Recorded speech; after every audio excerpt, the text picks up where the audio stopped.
तो आइए अब बात करते हैं डिफेंस सेक्टर की ऐसी 5 कंपनीज के बारे में जो अभी अच्छा परफॉर्म तो कर ही रही है, साथ में आगे चलकर और भी अच्छा परफॉर्म करने का पूरा दमखम रखती है। Hi friends, welcome back to my channel investing with Kapil. आप सभी का बहुत बहुत स्वागत है। आज हम बात करने वाले आत्मनिर्भर भारत, मेड इन इंडिया। आप सभी को पता होगा कि हमारी गवर्नमेंट इस कॉन्सेप्ट के ऊपर कितना सीरियस है और पिछले 10 सालों में हमने देखा भी है कि गवर्नमेंट इस कॉन्सेप्ट के ऊपर किस तेजी से काम कर रही है।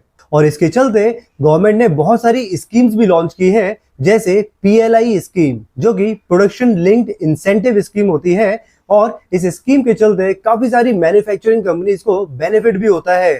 तो कहीं ना कहीं ये स्कीम्स प्रोडक्शन यूनिट्स को बढ़ाने के लिए और जो कंपनीज हैं वो मैन्युफैक्चरिंग में आकर उतरे और उनको बेनिफिट मिले, ये सब सोचकर किया जाता है।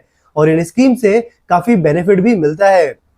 और हम ये भी कह सकते हैं कि जितना ज्यादा मैन्युफैक्चरिंग यूनिट्स होंगी और प्लांट्स होंगी, रोजगार भी बढ़ेगा, ज्यादातर लोगों को रोजगार भी मिलेगा, अपनी अपनी स्किल्स के हिसाब से उनको रोजगार भी मिलेगा।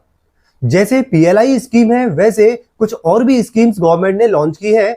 हमारी गवर्नमेंट ने जो बैंकिंग सेक्टर है उनमें बैंक्स और दूसरे इंस्टीट्यूशंस को भी हिदायतें दी हैं कि वो MSME के फेवर में काफी कुछ स्कीम्स लेकर आए, जिससे जो MSMEs हैं उनको भी बेनिफिट हो।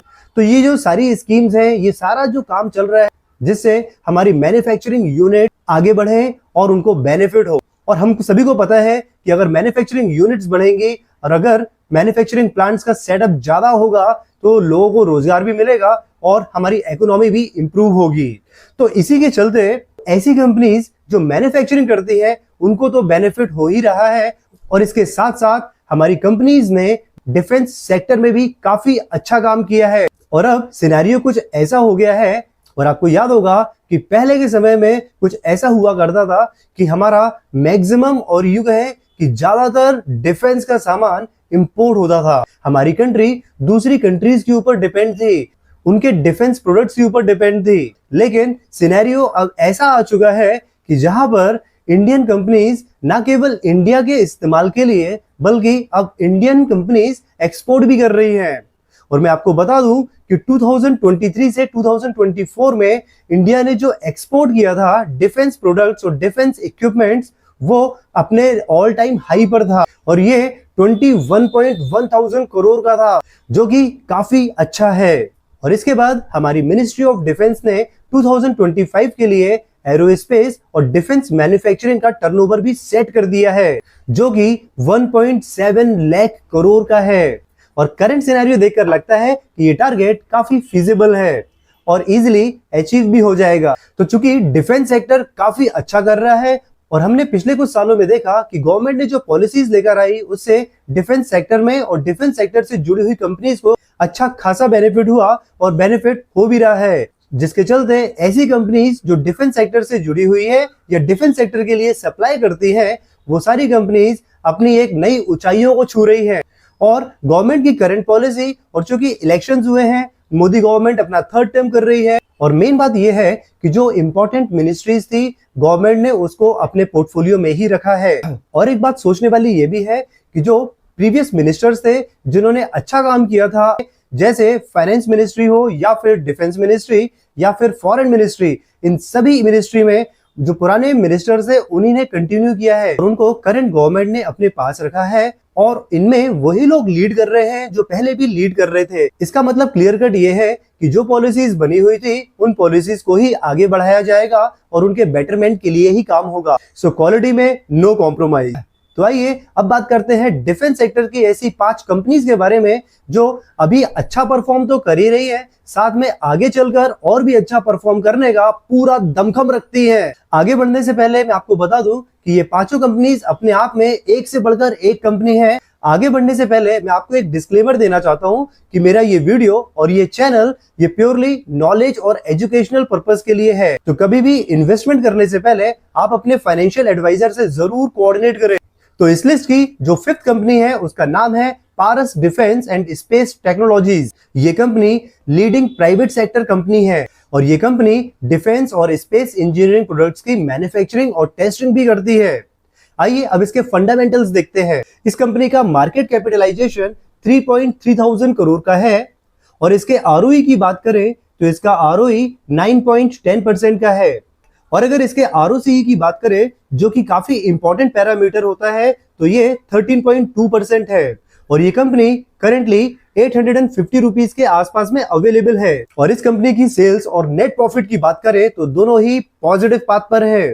आइए अब बात करते हैं इस लिस्ट की फोर्थ कंपनी की जिसका नाम है डेटा पैटर्न्स और ये कंपनी डिफेंस और एरोस्पेस इलेक्ट्रॉनिक सेक्टर की फास्टेस्ट ग्रोइंग कंपनी है और इस कंपनी में फॉरेन इंस्टीट्यूशन इन्वेस्टर्स भी अपनी हिस्सेदारी बढ़ा रहे हैं। आइए अब बात करते हैं इस कंपनी के फंडामेंटल्स के बारे में। इस कंपनी का मार्केट कैपिटलाइजेशन 17,000 करोड़ का है और इसके आरओई की बात करें तो इसका आरओई 14.6% है और इसका आरओसीई जो कि काफी इंपॉर्टेंट पैरामीटर होता है वो 20% है और ये स्टॉक करेंटली 3,000 रुपीज के आसपास में अवेलेबल है। तो इस स्टॉक को भी आप अपने कंसिडरेशन सेट में रख सकते हैं। इस लिस्ट की जो थर्ड कंपनी है उसका नाम है भारत डायनेमिक्स लिमिटेड और ये कंपनी एक गवर्नमेंट कंपनी है और ये कंपनी मिसाइल्स और दूसरे डिफेंस इक्विपमेंट्स की मैन्युफैक्चरिंग करती है। इस कंपनी में भी फॉरेन इन्वेस्टर्स अपनी हिस्सेदारी बढ़ा रहे हैं। तो आइए अब बात करते हैं इस कंपनी के फंडामेंटल्स के बारे में। इस कंपनी का मार्केट कैपिटलाइजेशन 55,800 करोड़ का है। अब इसके आरओई की बात करें तो इसका आरओई 11.3% का है और इसका आरओसीई 15.6% है और ये स्टॉक करेंटली 1,500 रुपीज के आसपास में अवेलेबल है। आइए अब बात करते हैं इस लिस्ट की सेकंड कंपनी के बारे में जिसका नाम है भारत इलेक्ट्रॉनिक्स लिमिटेड।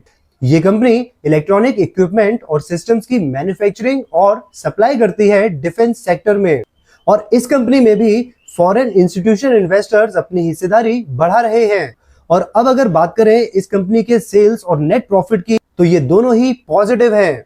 आइए अब बात करते हैं इस कंपनी के फंडामेंटल्स की। इस कंपनी का मार्केट कैपिटलाइजेशन 2.1 लाख करोड़ का है। इसके आरओई की बात करें तो ये 26.4% है और इसके आरओसीई की बात करें तो ये 34.8% है और ये स्टॉक करेंटली 300 रुपीज के आसपास में अवेलेबल है। और इस लिस्ट की जो फर्स्ट कंपनी है वो एयरक्राफ्ट्स और हेलीकॉप्टर्स की मैन्युफैक्चरिंग के साथ साथ उनका रिपेयर और मेंटेनेंस भी करती है और इस कंपनी में भी फॉरेन इंस्टीट्यूशन इन्वेस्टर्स अपनी हिस्सेदारी बढ़ा रहे हैं। और अगर इसके सेल्स और नेट प्रॉफिट की बात करें तो ये दोनों ही पॉजिटिव पाथ पर है और इस कंपनी का नाम है HAL हिंदुस्तान एरोनॉटिक्स लिमिटेड। आइए बात करते हैं इसके फंडामेंटल्स की जो कि काफी क्रूशियल पैरामीटर होता है ये समझने के लिए कि कंपनी कैसा परफॉर्म कर रही है। इस कंपनी का मार्केट कैपिटलाइजेशन 3.4 लाख करोड़ का है। इसका आरओई देखें तो ये 28.9% है और अगर इसके आरओसीई की बात करें तो ये 38.9% है और ये स्टॉक करेंटली 5,100 रुपीज के आसपास में अवेलेबल है। तो ये थी 5 ऐसी धुरंधर कंपनीज जो अच्छा परफॉर्म तो कर ही रही है और इसके साथ साथ आने वाले समय में ये और अच्छा परफॉर्म करने का पूरा दमखम रखती हैं। तो इन सभी कंपनीज के बारे में आप खुद भी स्टडी करें और सही समय आने पर सही डिसीजन लें। तो ये थी डिफेंस सेक्टर की कंपनीज जो अच्छा परफॉर्म कर रही हैं।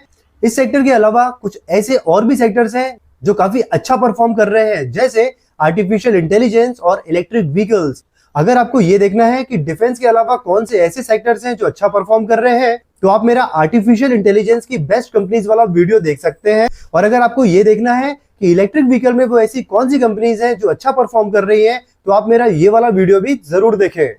अगर आप मेरे चैनल पर नए हैं तो चैनल को सब्सक्राइब करें और अपने फ्रेंड्स और रिलेटिव्स के साथ भी जरूर शेयर करें। Thanks for watching.